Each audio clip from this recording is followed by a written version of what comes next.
بۆ ڕزگارکردنی ژیانی توشبوانی نەخۆشی تالاسیما لە مردن و بەردەوامیدانیان بە ژیان سەنتەری گواستنەوەی خوێن بە هاوکاری مامۆستایانی ئاینی و لقی هەولێری کۆمەڵی تالاسیمیا هەڵمەتێکی کۆکردنەوەی خوێنی لە مزگەوتەکانی شارەکە ئەنجامدا. سەرۆکی لقی هەولێری کۆمەڵی تالاسیماش وێ ڕای سوپاسکردنی مامۆستایانی ئاینی و خوێن بەخشان کە بەردەوام بەدەم داواکاریەکانیان دەچن.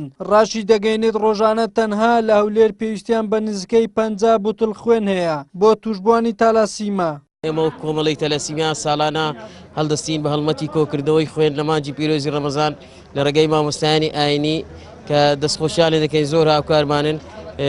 کۆمەڵی تەلاسیمیا هەوڵ دەدات بۆ پاراستنی ژیانی توشبوانی تەلاسیمیا کە لە مردن ڕزگاریان بکات بەهۆی کەم خوێنیەوە کە ماگانە پێویستیان بە بوتڵێک خوێنەوە لە مانجی پیرۆزی ڕەمەزانیش ئەو خوێنە دەست ناکەوێتن بۆی ئەوەی کە موسڵمانان زۆربیان بە ڕۆژوونە ناتوان خوێن بەخشن بۆی ئێمە پەنامان بردوتە بەر ئەوەی کە هەڵمەتی خوێن بەخشین لە مزگەوتەکان دەست پێ بکەین. بە بۆنەی هاتنی مانگی ڕەمەزانی پیرۆز شەوانە هەڵمەتی کۆکردنەوەی خوێنمانەیە هەر شەوە ئەچینە خزمەت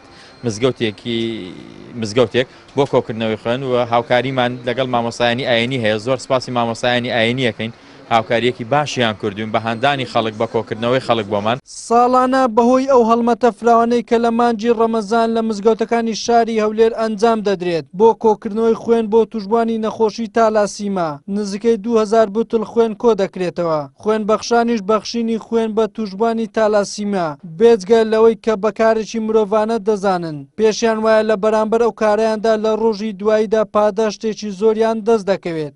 ئەگەر نەتوانین لەو قەیرانەی بە مادی یارمەتی مسلمانان دەین پێویستە لەسەر هەم مسلمانەکی بە گیانی خۆیان خوێن ببەخشن بەو ڕۆناکانی خۆمان.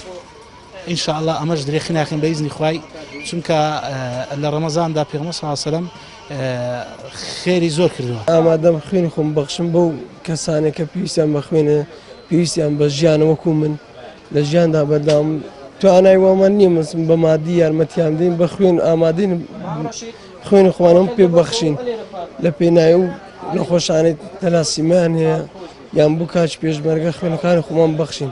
بەپێی ئامارێک ژمارەی توشبوانی تالاسیما لە هەرێمی کوردستان 2500 کەسە بە شێوەیەک 570 کەسیان لە هەولێرە و 580 کەسیشیان لە سلێمانین 482 کەسی دیکەشیان لە دهۆکن و ڕێژەکەی تریشیان لە دەرەوەی سنووری ئەو سێ شارەدان. وەلی سەلیم کەناڵی ئاسمانی پێیان هەولێر.